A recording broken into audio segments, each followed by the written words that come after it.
welcome to Market Buzz.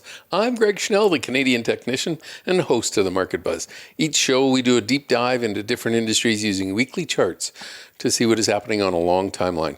Please follow me on Twitter at Schnell Investor, and you can also find my blogs on ospreystrategic.org as well as stockcharts.com.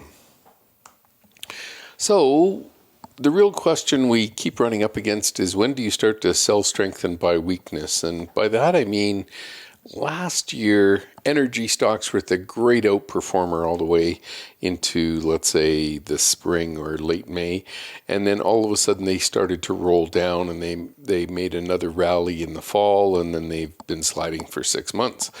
And then we got the other side of the coin where technology was weak, and then it's been on a roll since October.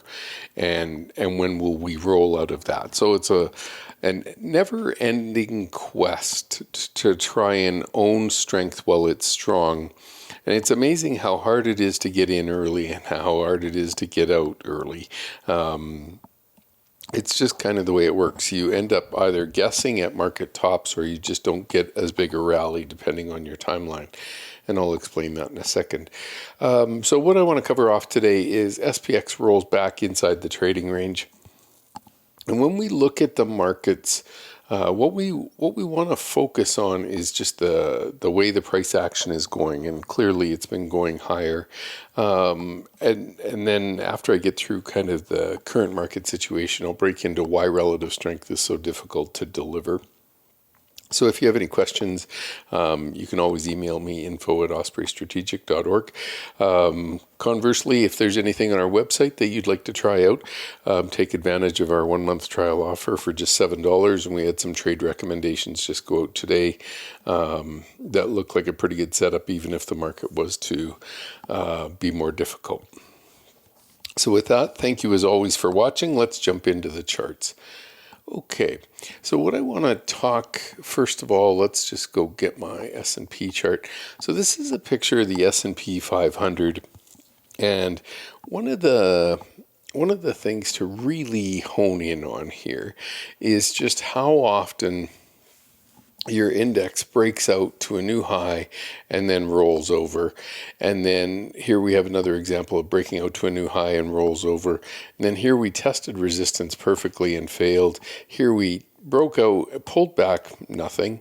But here we broke out above the prior high, went on a 2-day shoot, and then literally came all the way back down and made a lower low. And then we broke out again above the prior high and then pulled back, not even just to support, but all the way below. So it kind of makes you wonder if the uptrend's going to hold. And then we ran up here, and that was pretty strong. We didn't quite make through the prior high. And then we pull back, so we've now got a series of higher highs and higher lows. And we run up and we break out above this one all on a 1-day shot. And then we break back down again. And of course, we fell for almost 6 weeks. And then that was into the March 13th low. And now we've had a 2-month rally. And as of recording this, so Tuesday after the close, we had broken out above the high, held there for 3 days. That's usually a pretty good sign. Sure enough, on the 4th day, we rolled back over and are now having questions as to whether or not we hold. Okay, without looking at the chart, one of the things I'd like to talk about here is just the price action down below. And what you'll notice is that, look at the PPO lows as we were going down in the market, and then look at the PPO lows. Here was a lower low, so that was a little confusing, but nonetheless we've got an uptrend here now of higher lows.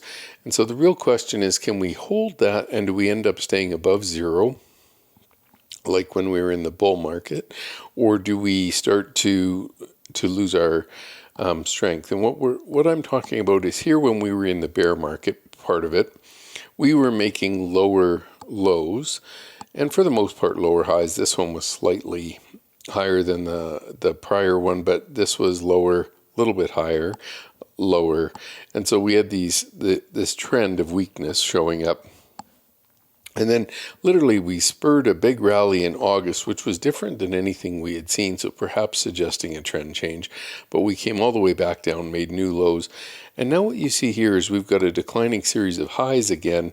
And the real question is it, are we just going to kind of have a sideways market like 2021 in terms of momentum, but that's enough to keep the market rallying?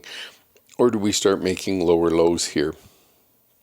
So I'm quite interested to see how this works out. Now, if we just change this over to the NDX, it's got a few features that I like that are quite interesting. And one of the things, again, here was lower lows all the way down. In this case, we did make lower highs. And then now we've made a series of 4 higher lows, so this was our main low back in May. And then a higher low in momentum all the way up here. And now that's our question, is which way does this market, does it hold this uptrend in lows or does it start to break down? So we're watching momentum, or I'm watching momentum quite closely. I don't know if anybody else is. But to me, these are all important features to be aware of. And I think, again, the market's never going to make this easy for us. But what we're trying to do is get a sense of the market bullishness. And clearly here we broke out just to a prior high, and now we've rolled over from that August high. But again, this was a new 52-week high. It's at a one-day pullback. Very, very difficult to start calling this as any more than a problem of a 1% move down. But I think in here, there's some really nice lessons here. This was a horizontal support or resistance level we broke through. We pulled back, we bounced off support.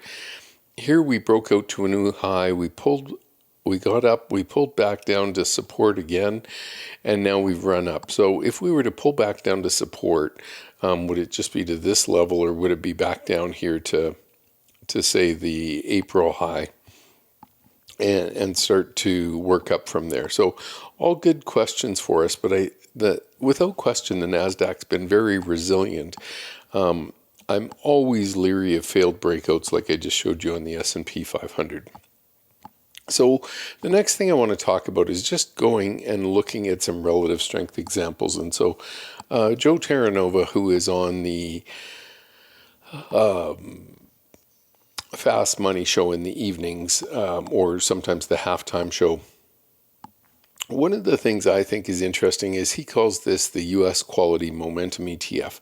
And so he's trying to find relative strength, and as something starts to outperform, he wants to be a part of it. But here is the issue. So in December, we had a high. In February, he reached the same high, or the ETF did. And in April, it made a lower high. And so far in May, it's made a lower high. Now, that compares quite dramatically. Maybe just go in and get a chart of the NASDAQ or something underneath it. You know what I'm going to do? I'm just going to clear all these and just go down here and get I'm in the wrong place, that's why. I was going to say, what did I do there that I can't find the word price? So in here, we want the price of the S&P 500, and let's just change it so the settings are the same on both of these in terms of height. But I've got a few charts I want to show you, and I think it's pretty important to just see how difficult it is to get this outperformance consistently. And then the second thing here is, let's just go with the solid line chart to help make this show. Okay. I don't know if the moving averages are helpful. Let's get rid of at least the 20 and the 50-day. And then the idea being here is just trying to express a concept. So I'm going to put the 200-day on this other chart. And what the 200-day, again, is just a long-term moving average for those people that don't know. Japan uses 252, which is typically the number of trading days in a year. America settled on 50 and the 200 a long time ago, and that trend has yet to break. Okay, so what you see here is this chart's clearly up in the top corner, and this chart is not. I'm just going to shrink the height here so it all fits on one page. And so you can see the difference here. Now, this is an important concept. Again, with momentum, trying to outperform the indexes. And why didn't that work? Save as. Oh, I know what I have to do. Update. That is so weird. Sorry about that. I just do not know. Okay. Anyway, what we've got here is a chart comparing the two. But again, we're making lower highs on a momentum chart, and we're making higher highs on the index. So it's quite difficult. Now, Katie Stockton, who's on TV quite a bit, she also... And I'm just going to grab my gallery daily chart. Okay, so here's the TACK chart. And again, we'll just clear everything else off and add the index.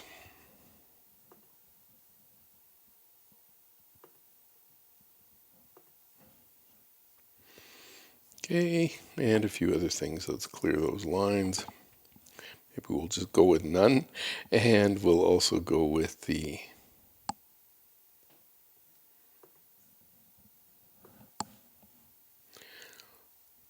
So the case here, this one's slightly different. But what I want to show is that the, there we go, height 1, and this makes the height even. Okay, so again, what we're trying to show here is this one is doing better. It's uptrending, but here what you'll see, it's, for the last 6 weeks, it's underperformed the index while the index has gone on to higher highs. So both of them are working hard to try and outperform the market. And I just think it again, it's difficult to do. See if we can save it this time so I don't have to reset it all. There we go. So both of them are trying to outperform, but here we are, lagging over the last 6 weeks. And on that chart I showed earlier of the S&P to start off with, one of the things that was on the bottom was my strength indexes, and my strength indexes are down near 30%, really low, and yet the market's breaking out to higher highs, which is really frustrating because it's telling you to be careful, and yet the market's hitting higher highs, so that makes it hard. Now, here is another chart system. This was Tom Dorsey, and he sold his company to the NASDAQ years ago. But it was a relative strength strategy, and it tried to always outperform using the top 5 stocks. And so here again, you see November highs, December highs, or early spring highs, and now just can't really break out again. And it depends on what you're holding, but trying to use relative strength to define them, and there's a timeline for relative strength. So is it a 5-day relative strength or a 50-day or a 200-day? All of these are different measurements. So again, if I take this, here's the S&P 500 from 22 to, call it 44, just for easy math. That's 100%. This went from 22 to 44, roughly the same. So you can see that it was trying to outperform the index, but ended up performing in line. And then for 2022, it did a much better job. It didn't lose nearly as much ground as the indexes did. And yet, recently now it's started to underperform again. So it's at 44. This is at 4,200. Real rough in the big picture. It's probably outperformed slightly over this time frame from the very low of COVID to now. But we're still sitting in a situation where the market is so choppy and so diverse, moving around so much, that it's hard for relative strength work to try and outperform. So when we go, there's obviously lots of ETFs that we could go try, but here is the one called the IBD Innovator 50 Fund, and they do a great job of pointing to strong stocks, and people.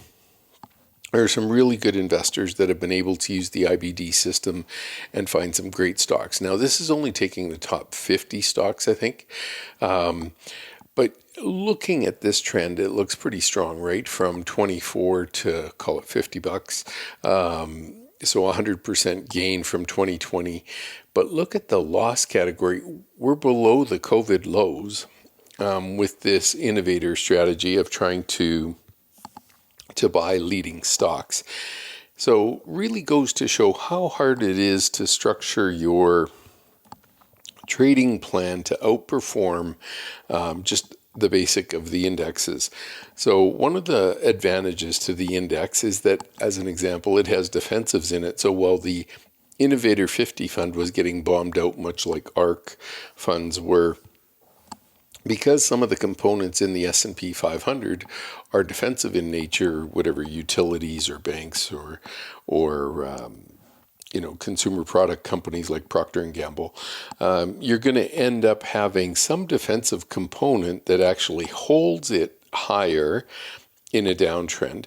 And when you compare this one, so the IBD Innovator 50 fund with the Thomas Dorsey Focus 5 fund, this is quite interesting to see the way they work. So here, his Focus 5 kept moving the relative strength and only had to move 5 stocks, and came across to try and find these other areas of strength. And so that was defensive. Now, the real question is, you still made your highs in November and you're still sitting down here, whatever, 10% off the highs. Not too bad. But again, over the last 3 months, while the market's accelerated, neither one of these funds have been able to accelerate with it. So this concept of relative strength is extremely difficult, and I don't want to mislead anybody by saying, they're not uptrends. The S&P and the NASDAQ are clearly in uptrends. But the reason that it's so hard as an individual to outperform those is some of the things that make them work really good for them, like through the downtime, is these other stocks that typically wouldn't be involved in a relative strength exercise, or typically they don't go high enough. So I have a friend I work with, and I said, I'll never buy a bank. There's just not enough relative strength or alpha there that I'm interested in owning a bank. I'd rather sit in cash. And yet there are periods where the bank ETF can clearly outperform, and the way we could show that, so let's go to whatever, KBE, just to use an example. And what we can do here is we're going to click on this chart. Now I'm going to open the time frame up to something like 10 years. What you'll see is on here, see how the scooter ranking goes all the way to the top? Well, this scooter ranking is the kind of sports ranking for stocks, and it says who's had more wins lately, or bigger wins, and moving up by a faster percentage than the index. And there are periods of time that the bankers actually outperform quite a bit. And so even in my frustration with trying to buy banks for growth, there are periods of time when the banks do very, very well. But I also want to show how it briefly spikes up and then pulls back, and spikes up and pulls back, and spikes up and pulls back. That makes it a very difficult period to own. And again, just when you start to think you're chasing relative strength, all of a sudden they start to underperform again. So these are hard concepts to develop or trade well. And so one of the things I learned from a gentleman who used to work at Fidelity was they would scan for new 3-month highs. They would scan for 6-month highs and 12-month highs in relative strength. And that's how, once a stock had started to outperform over a 3-month period, so an example in here, if you just took when did it start to make a new high for the quarter, all of a sudden, this would get you in. Well, then, it literally spiked up and pulled back and spiked up and pulled back and really didn't get going. So you see these changes show up, and you get excited about them, and then all of a sudden they pull back. And so the notion of trying to use relative strength solely, I think, is a very difficult one. And again, during big uptrends like the 2020 run, some stocks did really, really well in there. And I think we all remember Peloton and Zoom and all of those, but you did have to pull the trigger and leave before they rolled back down. So, so that is one concept I'd like to establish. Now, the second concept I want to talk about, and I'm going to go pick a stock in the oil business. And the reason I've gone to the oil business just specifically is I find that it's more difficult to buy an oil stock when it's starting to break out to new relative strength highs than it is to buy it when it's beaten down and when it starts to turn. And what do I mean by that? So first of all, you'll go through periods like this where oil stocks are awful. And there's no reason to own them, clearly. But what you want to do is when you start to see this relative, or what I want to do when I start to see this relative strength trend change, so not necessarily hitting new 3-month highs, but at least breaking a long trend of underperformance. So even in here, this little period in here, it was only in line with the S&P 500, but still, at least you got a nice lift. So if it's not declining against the S&P 500, and especially in the case of commodities, it's one of the things I like to look for. So I'm going to zoom in now. So just remember 2019 and through 2020, oil underperformed massively, or this energy stock did. And then all of a sudden it went on a huge run and then it broke. So let's just zoom in for the last 4 years. And that should probably be enough. And I'm going to widen out the chart here just to give us some real estate to work with. But when we see this chart all set up here, it looks so easy. Just buy the thing above the 200-day moving average and sell it. Here's the hard part. If you sold it right on the top tick, you'd have got about $135. Well, if you sold it after it broke below the 200-day, you gave back over 30% of your gains. So that's pretty hard work. So one of the things I like to do when I'm investing in energy stocks is I want to make sure, not just energy, but commodity stocks, I want to make sure that these downtrends are breaking. And when this is a comfortable place for me now, again, this was COVID vaccinations came out and the world was going to be saved and all that kind of good stuff. So then we had all these periods here where energy underperformed in a short term.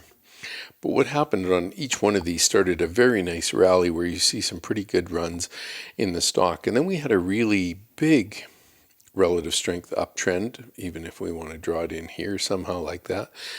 And when that relative strength uptrend broke, let's call it end of February, you were breaking below the 200-day moving average. So that was pretty severe. You'll notice that the scooter ranking stayed up there the whole time and was a pretty good ambassador telling you that the stocks are particularly strong. And now what we have this week, literally, is we're starting to break this downtrend. So now it puts energy on my radar. And when you go look at the stocks, you can see if there's stocks that you're interested in, base setups that you'd like to see, all those kinds of things. But relative strength for me is more than just trying to wait for something to hit a 3-month high. And in this case, to hit a 3-month high, you'd have to get up above, let's say, so it's underperformed here from 60% to 10%. So it's declined quite significantly. And you'd have to get back up at least another few percentage points of outperformance against the S&P 500 to get to a 3-month breakout. Instead, I like to use these downtrends and at least go and force myself to look at the stocks.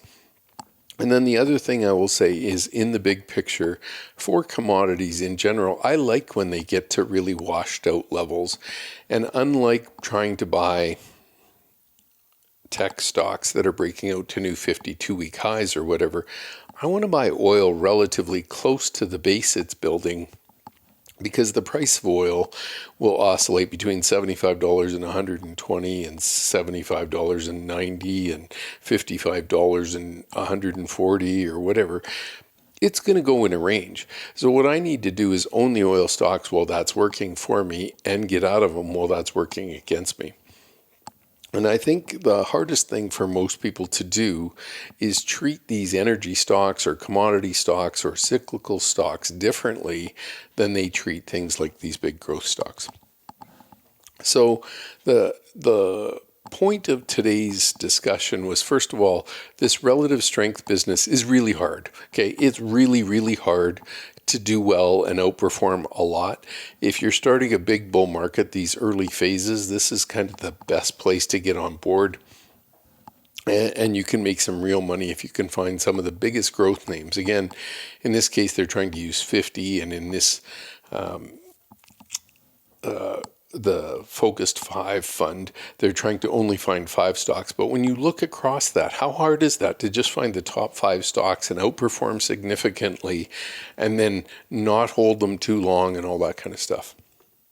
Anyway, my main thesis here is when I look through some of these charts and I see something like a ConocoPhillips and it's starting to change trend, for me, that's more interesting, and I don't really want to wait until it's making a new, I'll call it 1 year relative strength high, because if I'm waiting that long, as you can see, I've given up the move from 25 to 70, and yes, there was still more move there, but the big part of this move here, you might remember there was a war that started in 2022, so that helped oil for a while. But all of these things add up together, and for me, it's the change in relative strength that is more important than the level of relative strength. And if you have a lot of technical savvy, you can be searching for the slope of your relative strength trend line and stuff starting to cross above that and blah, blah.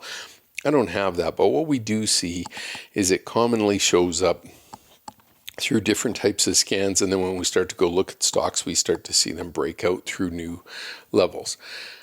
Okay, so going back to what do we see, obviously the market here is going to try and hold up after a big run, and again, going back to that S&P 500 chart, lots of failed breakouts. We want to watch and make sure that this does hold up here and continue to add to it. There are some parts of the market that are starting to rotate into, and try and find those pockets, because I think it's also important that if you've had something that's been on a huge run, and then all of a sudden you find something starting to change. So this is my artificial intelligence fund. You can see this was its price action on Tuesday. And, that's only 1 day down, no big deal. But I think, again, after something's gone on a huge run and it wants to take a pause, then it's our job to recognize that there might be some rotation happening out of one area and into another. And the sooner you can grasp that change, the easier it is to kind of keep the profits you've made and try and find new places before it's too late. So with that, thanks for taking the time to join me on Market Buzz. Market Buzz airs Wednesday at 10:30 a.m. Eastern Time, and you can also see the recordings on StockCharts TV. Thanks, everybody. Bye-bye.